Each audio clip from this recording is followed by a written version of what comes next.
So you just received your brand new computer, but you don't know how to set it up? Well, good thing you're here. I'm gonna show you what you need to do to set up your new computer. First thing you need is your power cable. And that's gonna look like this. This is gonna connect to your power supply, which is typically on the back of your case, either on the bottom or at the top.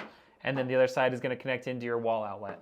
Next, if your motherboard has ports like these on the back, that means you have Wi-Fi and Bluetooth connection capability. So you're gonna wanna find your Bluetooth and Wi-Fi adapter, which may look like this. Either way, it's gonna have two connectors that look just like this, and you're gonna wanna screw those right onto the motherboard. Doesn't matter which one goes in which spot. With that connected, you'll be able to use your Wi-Fi and you'll be able to connect Bluetooth devices to your computer. The next thing is, if you have any sort of extra accessories or power cables or documentation, make sure you save all of that just in case you want to upgrade down the road or if you have issues later on.